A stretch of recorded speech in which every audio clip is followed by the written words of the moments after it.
কিভাবে পড়তে পারবে না। গরম হওয়া যাবে না, গরম হওয়া যাবে না,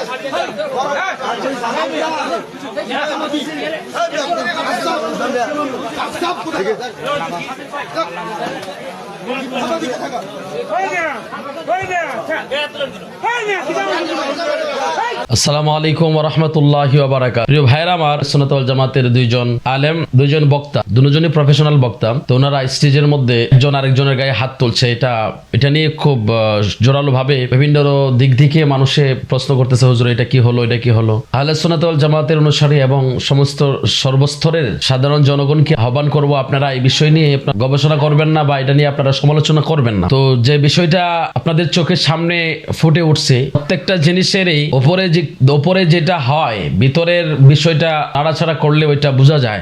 উপরের জিনিসটা দেখে বিবেচনা করা যায় না বা বিচার করা যায় না।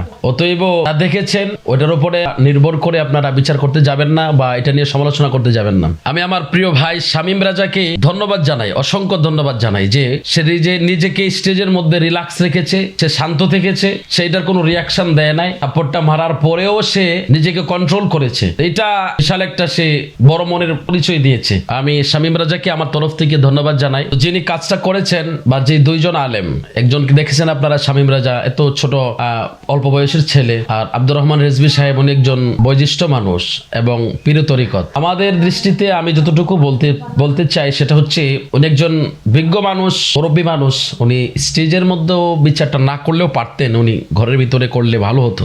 এরপরেও যেহেতু উনি মুরব্বী মানুষ, পীর সাহেব মানুষ, উনি চাইলে শাসন করতে পারে। সন্তান হিসাবে, ছাত্র হিসাবে উনি শাসন করতে পারে, শাসন করার ক্ষমতা ওনার আছে বা অধিকার আছে। তো সে অধিকার থেকে যদি উনি শাসন করে থাকে, তো শাসন যিনি করতে পারে তিনি আদরও করতে পারে। অতএব যিনি আদর করতে পারে তিনি শাসন করতে পারে। আমরা এই বিষয়গুলো নিয়ে নাড়াচাড়া করতে চাই না। দোষ ত্রুটি কার আছে কার নাই এটাও আমরা সমালোচনা করতে চাই না। আমি শুধু আপনাদেরকে এটুকু বলার জন্য লাইভে আসছি, কথাটা এটুকু শুধু বলার জন্য যে আপনারা এগুলো নিয়ে সমালোচনা করবেন না। যদি আপনারা সমালোচনা করেন, এতে করে আহলে সুন্নাত ওয়াল জামাতের কোনো উপকারে আসবে না। আপনারা দেখুন, আমাদের প্রতিপক্ষ যে একটা জামাত আছে, ওনাদের মধ্যে বিশাল বড় বড় কিন্তু দোষ ত্রুটি পাওয়া যায়, কিন্তু ওনাদের মধ্যে কোনোদিন আপনারা দেখবেন না যে ওনারা এই বিষয়গুলো নিয়ে ফিল্ডে কথা বলেছে বা ওনারা এটা নিয়ে নাড়াচাড়া করেছে। এতে করে কি হয়? এতে করে রিপুটেশন তো খারাপই আসে। আমি বলবো আপনারা অন্তত এই দিকটা ওনাদেরকে একটু ফলো করেন। ওনাদের আলেম যদি কেউ ভুল করে, ওনারা দেখবেন ওনাদের প্রতিপক্ষ হিসাবে বা অন্য কোনো আলেম, ওনাদের জামাতের কোনো আলেম এই বিষয়টা নিয়ে কোনো কথাই বলবেন না, নাড়াচাড়া করবেন না। আহলে সুন্নাত ওয়াল জামাতের অনুসারী এই বিষয়টা অন্তত আমি মনে করি যে ওনাদের থেকে এই বিষয়টা, ওনাদেরকে এই দিকটা ওনাদেরকে ফলো করা আমাদের উচিত, যে এটা একটা বিশাল টেকনিক। যদি এটা নিয়ে সমালোচনা করেন, এতে করে আহলে সুন্নাত ওয়াল জামাতের রিপুটেশন খারাপ হবে, আহলে সুন্নাত ওয়াল জামাতের মানে আপনার মান ক্ষুণ্ণ হবে। বিষয়টা আমি আপনাদেরকে জোরালো ভাবে বলবো, আপনারা ফিল্ডে কথাগুলো বলবেন না, এটা নিয়ে আপনারা নাড়াচাড়া করবেন না। আর অবশ্যই যদি আব্দুর রহমান রেজভী সাহেব অন্যায়ভাবে এই কাজটা করে থাকেন, তাহলে ওনার উপরেও আহলে সুন্নাত ওয়াল জামাতের মুরব্বী আছেন, যে ওনাকেও দুই কথা বলার মতো মুরব্বী আছে, যে নাই যে এমনটা না, ওনাকেও বলার মতো মুরব্বী আছে, তো ওনাকেও বলবে। আর যদি শামীম রাজাও অপরাধ করে থাকে, তাহলে ওনারাও বিচার করার অধিকার আছে, যেহেতু উনি পীর সাহেব মানুষ, মুরব্বী মানুষ, ওস্তাদ সমতুল্য বয়োজ্যেষ্ঠ মানুষ, উনি বিচার করতে পারে। তবে বিচারটা আমার মনে হয়, আমার মতে আর কি, যা স্টেজে সবার সামনে না করাটাই উচিত। তবে এমন কিছু অপরাধ আছে যে অপরাধের বিচার জনসম্মুখে করাটা উচিত। এখন আমরা যেহেতু এই বিষয়গুলো ভালো করে জানি না, আমরা এই বিষয়ে নীরব থাকাটাই আমাদের মনে হয় যে বেটার হবে। আমরা এই বিষয়টা নীরব থাকি, আমরা এই বিষয় নিয়ে আলোচনা না করি। আমি আহলে সুন্নাত ওয়াল জামাতের ভাইদেরকে অনুরোধ করে বলবো, কারণ আমরা সুন্নি জামাত আসলে আমাদের খুব আবেগ, বুঝছেন। আমরা একটা বিষয় চোখের সামনে পড়লেই এটা নিয়ে যা খুশি তা বলতে শুরু করে দেই, যেভাবে খুশি সেভাবে বলতে শুরু করে দেই। আমি অনুরোধ করে বলবো, প্লিজ যারা ইয়াং আছেন, আমার বয়সে যারা আছেন, আমরা আমাদের বয়সের যে বক্তাগুলো বা ফিল্ডে কাজ করে যাচ্ছে, আমরাই আসলে আবেগগুলোকে কন্ট্রোল করতে পারি না। আমি আমার সমস্ত ভাইদেরকে বলবো, যারা আবেগকে কন্ট্রোল করতে পারেন না, প্লিজ আপনারা সব বিষয়ে আবেগ দেখাতে যাবেন না। এই বিষয় নিয়ে আপনারা কারো পক্ষে নেবেন না, কোনো পক্ষে যাবেন না। শামীম রাজার পক্ষেও যাবেন না, আব্দুর রহমান রেজভী সাহেবের পক্ষ নেবেন না, কোনো পক্ষপাতিত্ব করবেন না। এখানে দুজনই আমাদের আহলে সুন্নাত ওয়াল জামাতের লোক, দুজনই ফিল্ডে কাজ করে যাচ্ছেন, দুজনেরই খেদমত আছেন। তবে আব্দুর রহমান রেজভী সাহেব তিনি 40 বছর ধরে খেদমত করে যাচ্ছেন। তো শামীম রাজা সেও অনেক দিন ধরে খেদমত করতেছে, আরো করবে ইনশাল্লাহ। যেহেতু তার উঠতি বয়স সে করবে। অতএব দুজন আমাদের দরকার, দুজনকে আমাদের ফিল্ডে লাগবে।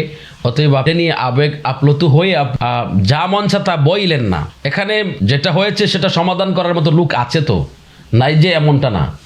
আব্দুর রহমান রিজভী সাহেবকেও বলার মতো ওনার চেয়ে বৈশিষ্ট্য মুরব্বী আহলে সুন্নাত জামাতের মধ্যে আছে যে ওনারা এটা একটা সলিউশন বের করবেন বা এটা কীভাবে সমাধান করা যায় ওনারা করবেন। আশা করি আমার কথাগুলো বুঝতে পেরেছেন। ফিল্ডের মধ্যে এই কথাগুলো ছড়াবেন না, বলবেন না। ফেসবুকের মধ্যে আপনারা উল্টাপাল্টা লেখালেখি করবেন না, করলে কিন্তু আমাদেরই রেপুটেশন খারাপ আসবে, আমাদেরই লস হবে। অতএব আমি অনুরোধ করি বলি সবাইকে, আর শামীম রাজাকে বলবো তুমি ধৈর্য ধারণ করো, কারণ এখানে যেটা হয়েছে এটা আহলে সুন্নাত ওয়াল জামাতের লোক আছে, ওনারা এটা দেখবে। তোমাকেও বলবো যে তুমি এটা নিয়ে নাড়াচাড়া করো না। আর আব্দুর রহমান রিজভী সাহেবকেও বলবো যে আপনি এটা কিভাবে সমাধান করা যায় দ্রুত সমাধানের ব্যবস্থা করেন, এতে করে আহলে সুন্নাত ওয়াল জামাতের উপকার আসবে। আর আব্দুর রহমান রিজভী সাহেবকেও বলবো আপনি এটা আসলে আমি কি বলবো, আপনি তো মুরব্বী মানুষ, আপনাকে কিছু বলার মতো তো আমার যোগ্যতাও নাই, ক্ষমতাও নাই। আমি বলবো যে আপনি দ্রুত এটা সমাধানের একটা ব্যবস্থা নেন। আপনি হয়তো শামীম রাজাকে একটু বুকে টেনে নিয়ে আদর করে দেন, অথবা যেভাবে সমাধান করা উচিত আপনি সেভাবে সমাধান করে নেন। আমি কারো পক্ষ নিচ্ছি না, আমি কারো পক্ষপাতিত্ব করতেছি না। আমি দুজনকেই আমরা আহলে সুন্নাত ওয়াল জামাতের দরকার, প্রয়োজন। দুজনই আমাদের আহলে সুন্নাত ওয়াল জামাতের ফিল্ডে কাজ করতেছেন, করবেন। অতএব আমরা দুজনকেই চাই। আল্লাহ তাআলা আমাদেরকে হেদায়েত দান করুক, বুঝ দান করুক। ফেসবুকের মধ্যে যারা প্রপাগান্ডা ছড়াচ্ছেন তাদেরকে আল্লাহ দ্রুত হেদায়েত দেখ। আমি বলবো আপনারা ফেসবুকের মধ্যে প্রপাগান্ডা ছড়াবেন না, লেখালেখি করবেন না। এটা ওনাদের ব্যাপার, ওনারা দেখবেন সমাধান হয়ে গেছে। কারণ আব্দুর রহমান রিজভী উনি মুরব্বী মানুষ, আর শামীম রাজা ছাত্র বয়স, তারা নিজেরা দেখবেন সমাধান হয়ে গেছে। হয়তো আব্দুর রহমান রিজভী সাহেব উনি ওনাকে যদি একটু বুকে টেনে নেয়, শামীম রাজাকে যদি বুকে টেনে নেয়, সমাধান হয়ে গেল। বা উনি যদি একটু সান্ত্বনা দেয়, কথা বলে, সমাধান হয়ে যাবে। অতএব আপনারা এটা নিয়ে নাড়াচাড়া করবেন না, নেগেটিভ মাইন্ড নিয়ে নেগেটিভভাবে লেখালেখি করবেন না, সুন্নাত ওয়াল জামাতের মান ক্ষুণ্ণ করবেন না। এটা নিয়ে নাড়াচাড়া না করার জন্য আপনাদেরকে অনুরোধ করা যায়। আসসালামু আলাইকুম রহমতুল্লাহি ওয়া বারাকাতুহু।